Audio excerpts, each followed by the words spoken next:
સૌરાષ્ટ્ર જૈન સમાજની સામાન્ય સભાનું આયોજન કરવામાં આવ્યું.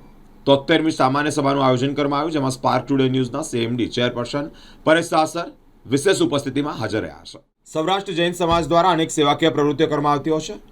સમાજમાં લોકોને કઈ રીતે આગળ વધે તે દિશામાં સતત પ્રયત્ન કરવામાં આવતા હોય છે. જેને લઈને જ આજરોજ સૌરાષ્ટ્ર જૈન સમાજની વાર્ષિક સામાન્ય સભા યોજાઈ, જેમાં સ્પાર્ક ટુડે ન્યૂઝના સીએમડી પરેશ સાસર ઉપસ્થિત રહ્યા છે. સમાજ દ્વારા વિદ્યાર્થીઓનું શિક્ષણ નીચલા વર્ગને કઈ રીતે ઉપર લાવી શકાય તે દિશામાં તેમના પ્રયત્નો સતત ચાલુ છે.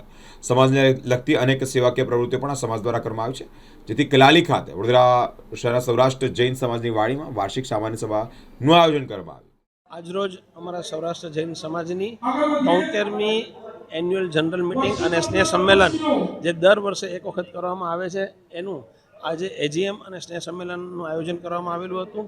આજે આ સૌરાષ્ટ્ર જૈન સમાજની અંદરમાં તપસ્વીઓનું બહુમાન અને તેજસ્વી તારલાઓ એટલે શૈક્ષણિકની અંદરમાં જેને ખૂબ જ આગળ સીએ જેવા કોર્સ કરેલા હોય, ઇન્ટરનેશનલ લેવલ અને નેશનલ લેવલ ઉપર જેને પ્રગતિ કરીને શૈક્ષણિક કોઈ પણ જાતનું એજ્યુકેશન પ્રાપ્ત કરેલું એના બહુમાનનો આજે કાર્યક્રમ છે.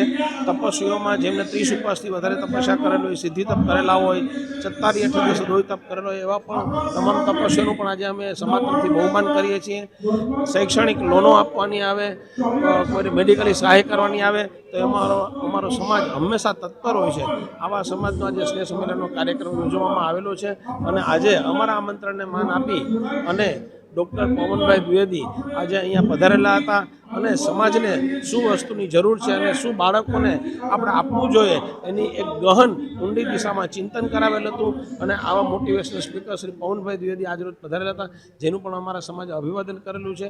આમ આ સમાજ અમારો ઉત્તરોત્તર પ્રગતિના પંથે આગળ વધી રહ્યો છે. જય જિનેન્દ્ર, પ્રણામ.